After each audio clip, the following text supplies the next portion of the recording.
Once you know what makes you unique and different and you root into that, then you can go into clarifying the brand message. And that brand message is what is going to give you the content ideas. It's what's going to allow you to stay streamlined. It's what's going to give you all of that. So all roads always lead back to that, which is why it's been such an important month for that.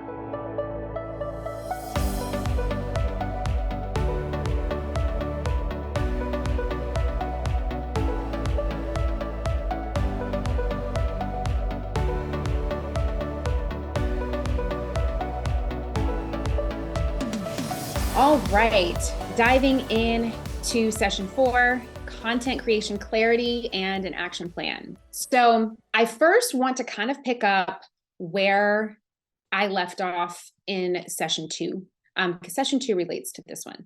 Everyone can hear me okay? Good to go? Awesome. Okay, great. And it goes back to this idea about the power of specialization. So I want to first start by discussing really the concept of specialization. And we talked about this in session 2. So this may be kind of, like a reminder for some of you, or this may be the first time that you're hearing some of this. But this idea of jack of all trades and master of none that I kept bringing up is what we're wanting to move away from. Because specialization is really about becoming the go-to master in your niche. It is being the expert. It is being the person that everyone thinks of when they need help or information in a particular area. Now, I want to share with you just a personal experience of my own journey through specialization and how it relates to how I niche down, how it relates to that question that Stephanie just asked, and also how it relates to content.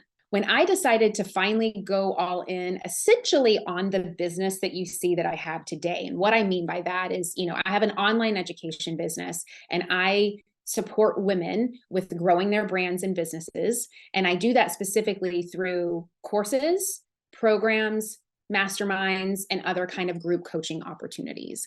And that is essentially has been the business since 2016. I started in 2016 with an online course, and I've never looked back. Now, from that, it has grown and evolved. There's been podcasts and books and speaking and all other kinds of stuff. But really, essentially, that at the end of the day is the business model. So I think that something, and what I'm about to say has just been my own journey. It doesn't mean that it is the right journey or what you must do, but I was literally just talking to a student about this morning. And it was this idea of, in 2016, I decided to create my online course. That was going to be the offer of my choice. And I focused on this one course that solved this one particular problem for this one particular person for 3 years before I went and created anything else. Why did I do that? Because of specialization. Because I knew that I wanted to become known as the go-to and the expert at something. And I was not going to be able to do that if I was throwing 1,000,000 offers at people every single month. If I was changing my content every single month. If I was weaving and bopping and like squirreling around. I knew that I had to go all in on one thing. And once I did that and laid the foundation and created that specialization and became the go-to at that, then guess what I was going to be able to do? Any dang thing I wanted. And I'll give you an example. When Amazon first became Amazon, what did they sell? Does anyone remember? What did they sell? Books. What does Amazon sell now? Any dang thing they want. Why? Because they became the absolute best at selling books. I'll give you another example. We see this in entertainment all the time. When Jennifer Lopez came on the scene back in the late 80s, what did she do? Does anybody remember? She was a dancer, right, Z? She was a dancer.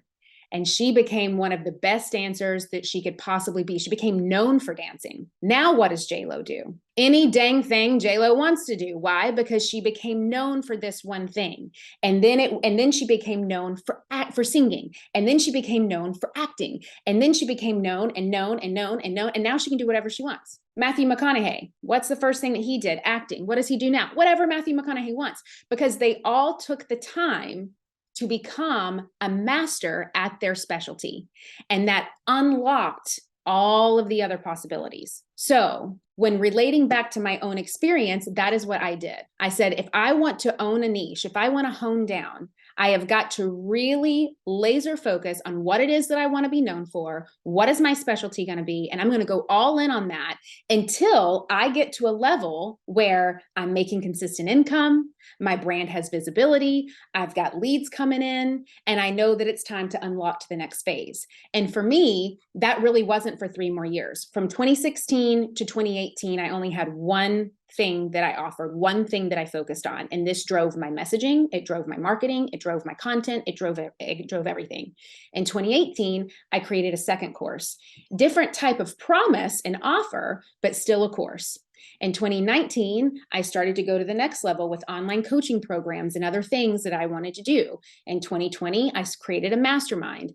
Also, cut to back to 2017, I created a podcast as kind of a nurture channel for things. Not that I really sell anything on the podcast, but I use that to generate leads. And it all drove back to the courses. Then from there, it was like, do.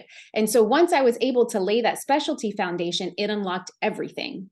The problem that most people have is that they can't or won't take time to lay that specialty foundation.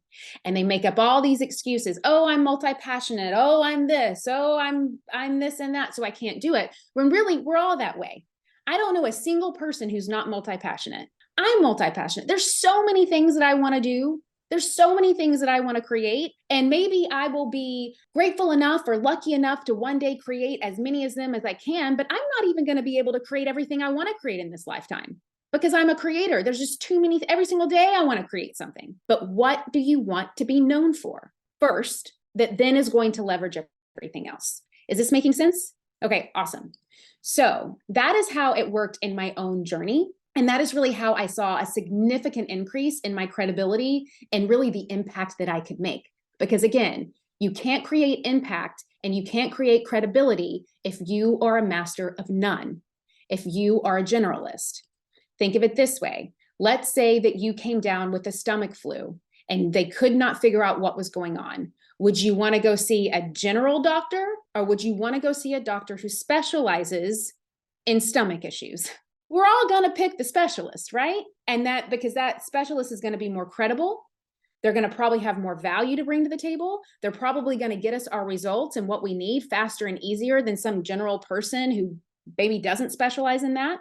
So if that is true about the things that we seek out, even as consumers, that we seek out in our health and our wellness, then why aren't we doing that in our own business? We see the value in it because we do it ourselves. We go to specialists, we go to these people, but yet we're sitting here being like, why isn't anyone coming to me? I'm so multi-passionate. I can help you with everything. I'm here to serve everyone. If you're talking to everyone, you're talking to no one. And so you have to make the decision on what you're picking as that thing that you want to be known for. And guess what?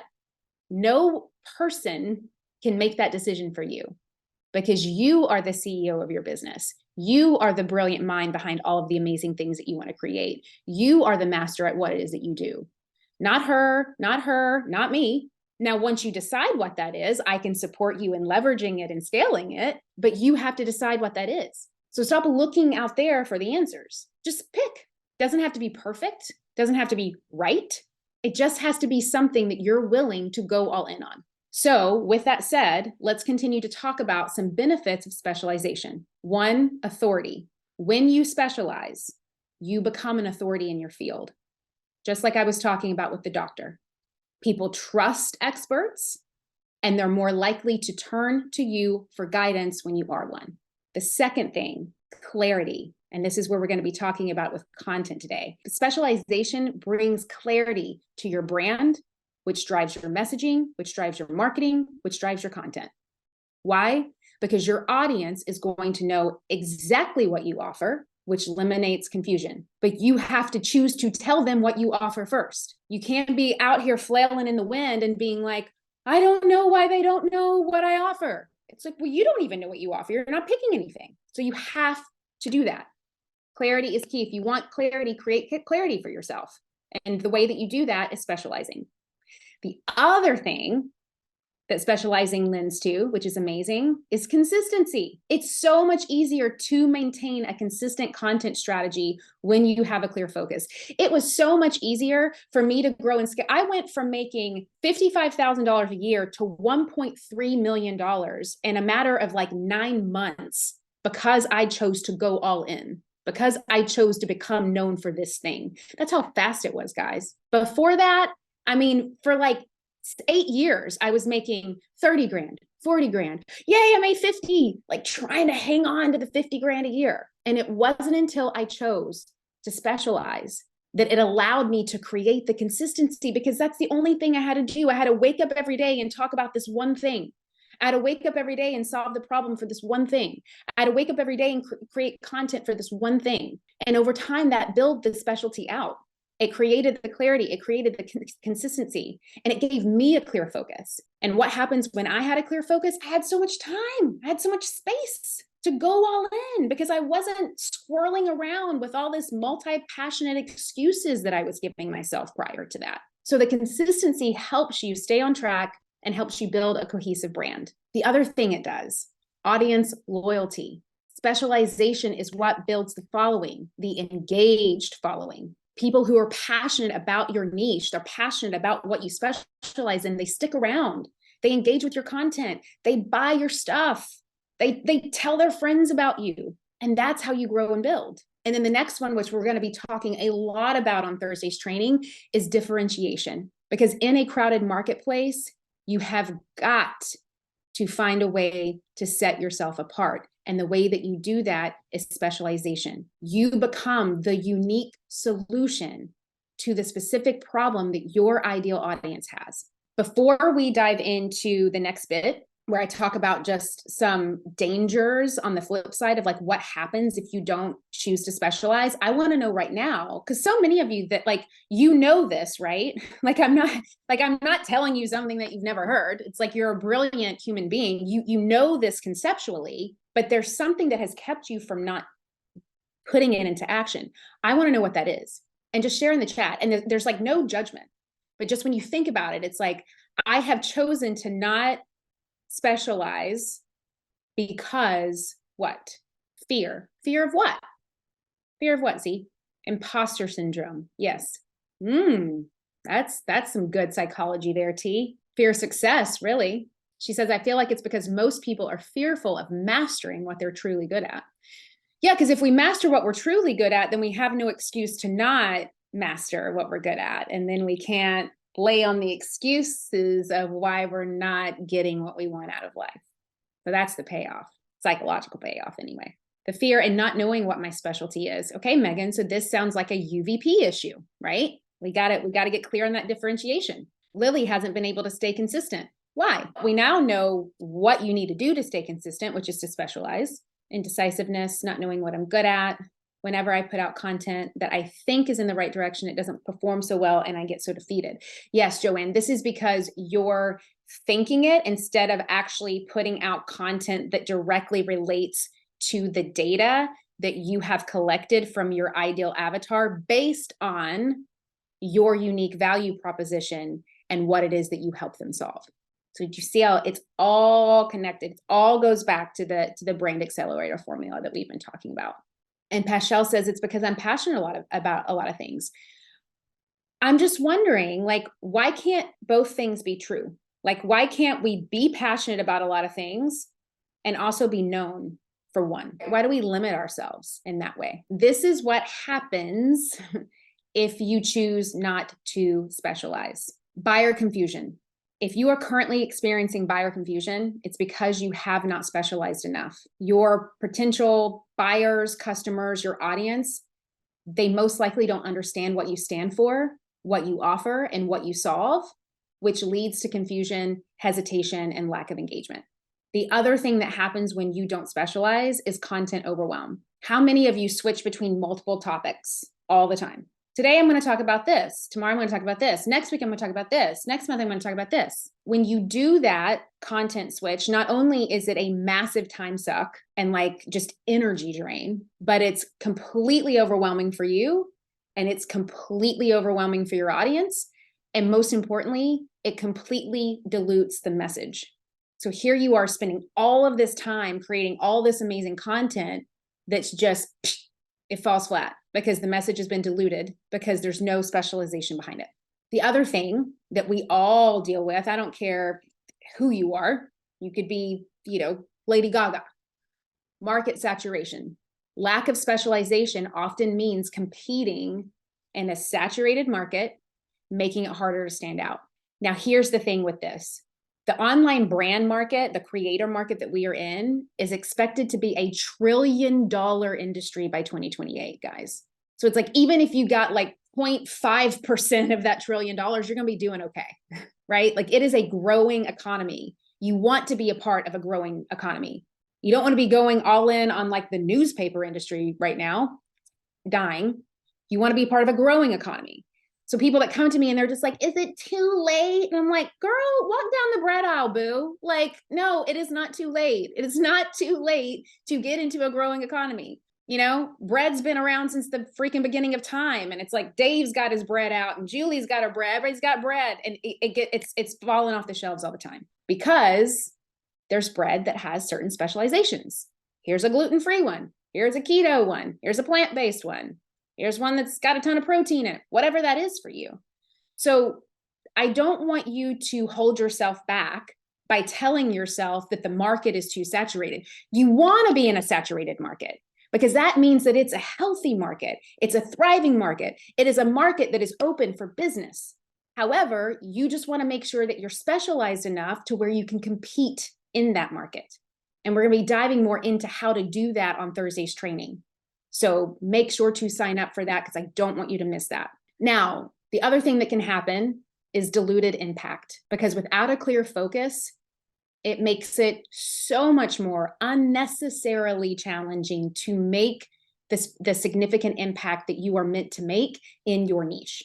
And that's not fair to you. And it's mostly importantly not fair to the people that you're meant to serve, because they need your brilliance. They need your creativity. They need the problems that you solve. They need your guidance. They need all of those things.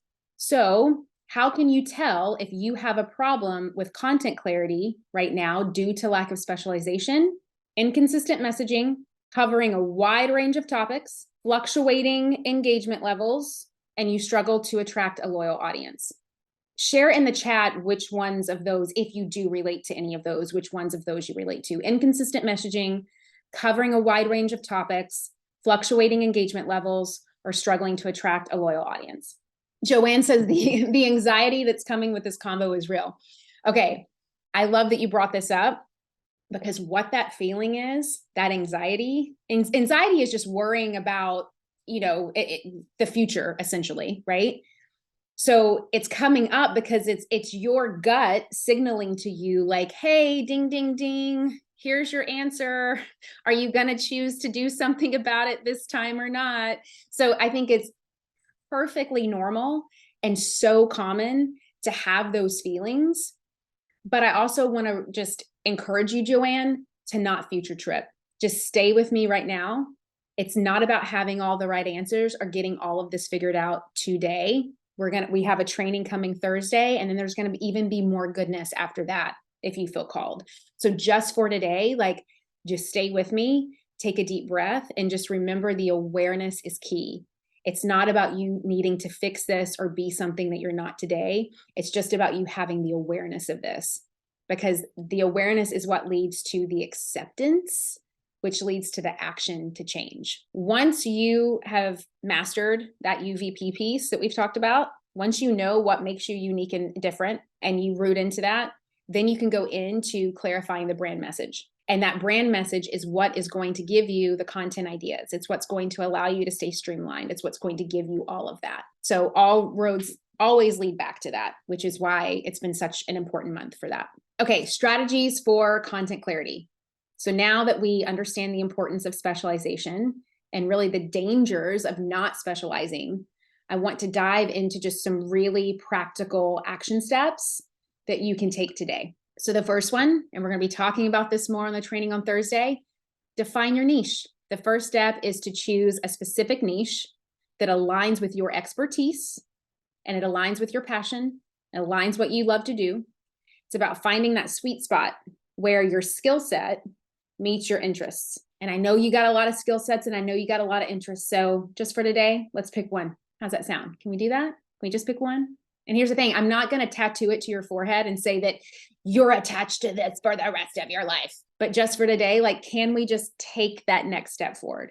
Because you not doing that, it's keeping you on, like, I kind of think of it as like a lily pond, right?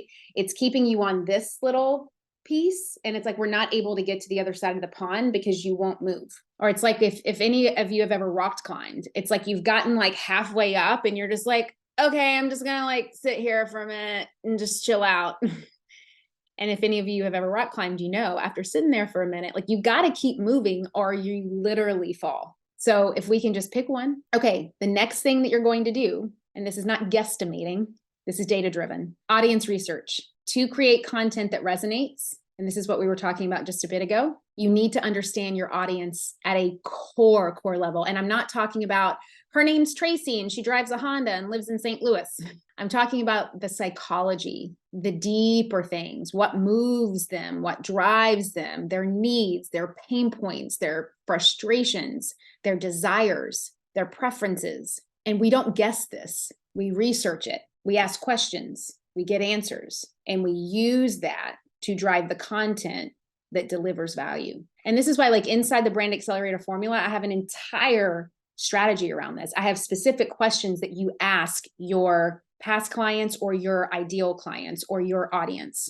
You go and you ask specific questions to get specific answers.